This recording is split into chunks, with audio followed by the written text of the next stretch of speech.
नमस्कार दोस्तों, जय शिव शंकर, जय माता सती। आज हम अद्भुत पौराणिक कथा जो प्रेम कथा के रूप में वर्णित है, जो भगवान शिव और माता सती के रूप में है। माता सती ने जो अपना प्रेम समर्पण भाव भगवान शंकर के प्रति दिखाया है, वह ये प्रेरणा देता है हमें कि अगर आप प्रेम से किसी को भी चाहो, वो आपके वशीभूत हो सकता है।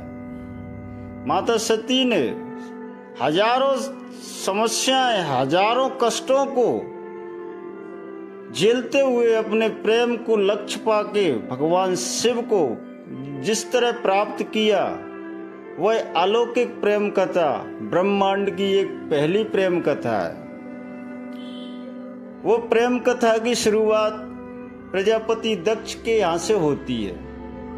प्रजापति दक्ष ब्रह्मा जी के मानस पुत्रों में से एक हैं।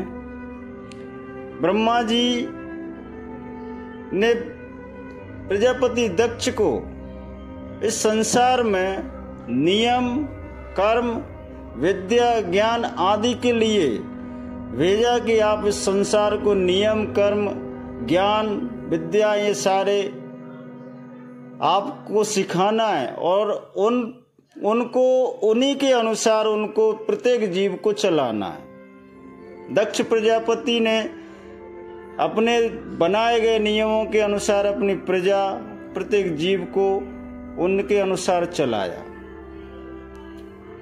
तो दक्ष प्रजापति बहुत ज्ञानवान थे, बहुत बुद्धिमान थे और बहुत ही शक्तिशाली थे। दक्ष प्रजापति की बहुत सी पुत्रियां थीं, फिर भी दक्ष प्रजापति के मन में संतोष नहीं था। वे चाहते थे कि उनके घर एक ऐसी पुत्री का जन्म हो जो सर्वशक्ति संपन्न हो एवं सर्व विजयनी हो। अतः दक्ष एक ऐसी पुत्री के लिए तप करने लगे। तब करते करते बहुत सा समय बीत गया। तब भगवती आधा ने प्रकट होकर कहा कि मैं तुम्हारे तप से प्रसन्न हूं, तुम किस कारण तप कर रहे हो। दक्ष ने तप करने का कारण बताया तो मां बोली कि मैं स्वयं पुत्री के रूप में तुम्हारे यहाँ जन्म धारण करूंगी, मेरा नाम सती होगा। दोस्तों, भगवान शंकर, माता सती की जो कथा श्रावण माह, विशेषकर श्रावण माह और नवदुर्गा में माता सती के इस प्रेम कथा को जो भी सुनता है, उसकी समस्त बाधाएं दूर होती हैं और उसके भाग्य का उदय होता है। ऐसी कथा माता आगे चलते हैं, माता सती के रूप में जन्म लेकर अपनी लीलाओं का विस्तार करती हैं। जैसे जैसे माता सती बड़ी होती है, वो कुछ अलौकिक लीलाएं करती हैं, जिनको देखकर राजा प्रजापति दक्ष आश्चर्यचकित हो जाते हैं और दक्ष उनको देखकर विस्मयता होती है। और जैसे जैसे माता सती बड़ी होती हैं तो उनके स्वभाव में परिवर्तन होता है।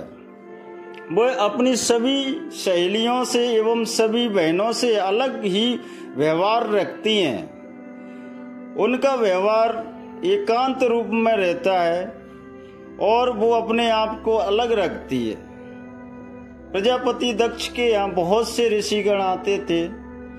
उनमें से एक ऋषिगण जो भगवान शंकर के ही अवतार माने जाते हैं और जिनको दधीची के रूप में जाना जाता है, वो आते हैं और जब उनकी पहली नजर माता सती पे पड़ती है तो उन्हें देखकर वो समझ जाते हैं कि ये भगवान शंकर की जो तपस्या को अगर कोई दूर कर सकता है तो वो भगवती है और भगवती दक्ष के यहाँ जन्म ले चुकी है।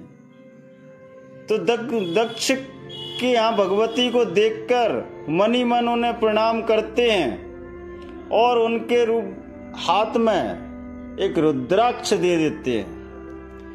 रुद्राक्ष भगवान शंकर की ऐसी कृपा होती है कि माँ सती उस रुद्राक्ष के प्रति अपने आप को आकर्षित होने से रोक नहीं पाती हैं और वो खिंची चली जाती हैं। रुद्राक्ष, डमरू, त्रिशूल, शिवलिंग, ये सारे रूप भगवान शंकर के हैं।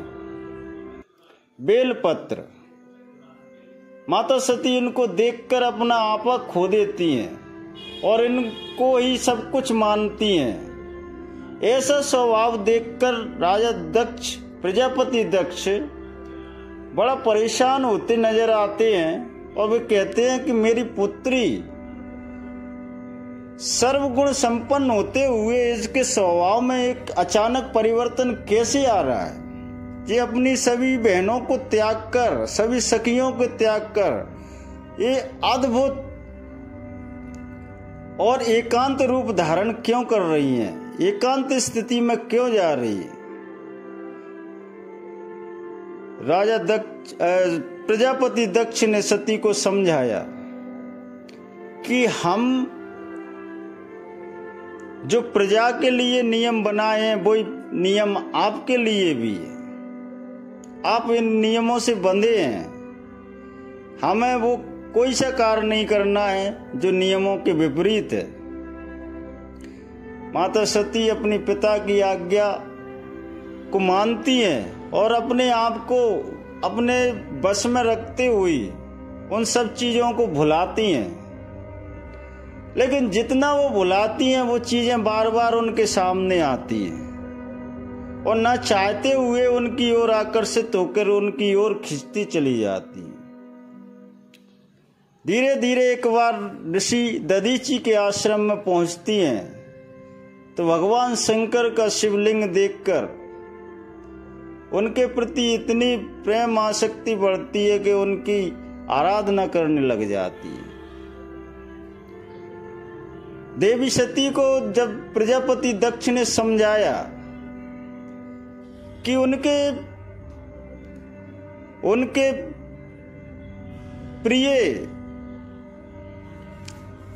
उनके प्रिय देवता पालनहार भगवान विष्णु हैं और उन्हें उनकी पूजा करना चाहिए, उनके आराध्य भगवान विष्णु हैं, उन्हें उनकी पूजा करना चाहिए ना कि भगवान शंकर की। प्रजापति दक्ष भगवान शंकर को भगवान ही नहीं मानते थे, वो एक अवधूत के रूप में मानते थे और कहते थे कि ये नियमों के विपरीत है। जिसको अपने पहनने रहने का ढंग ना हो वो भगवान कैसे हो सकता है। ये सारी बातें सती को समझाते हैं, फिर भी सती का उन बातों पर कोई प्रभाव नहीं होता। वो भगवान शंकर के प्रति आकर्षित रहती हैं, उनकी हर एक चीज से लगाव रखती हैं और अपने आप को न चाहते हुए भी रोक नहीं पाती हैं। और आगे इससे भी भयंकर आगे की स्थिति बनती है कि माता सती अपना सब कुछ छोड़कर, सब कुछ त्याग कर भगवान शंकर की चाह में कठोर तपस्या करती है। और स्थिति ऐसी हो जाती है कि माता सती बिना कुछ खाए, बिना कुछ पिए घनघोर जंगल में सबको त्याग कर भगवान शंकर की अखंड तपस्या में रम जाती है। और वो समय आता है जब माता सती, जिसके लिए वो इतनी कठोर तपस्याएं करती हैं, और उस कठोर तपस्याओं में माता सती का सब साथ देते हैं। भगवान विष्णु, कामदेव, सभी देवी देवता उनका साथ देते हैं और वो अपने लक्ष्य में सफल होती हैं और भगवान शिव को प्राप्त कर लेती है। अब बात आती है कि भगवान शंकर से उनके पिता प्रजापति दक्ष क्यों उनसे ऐसा रूखा व्यवहार करते थे जो अन्य देवी देवताओं से नहीं करते थे।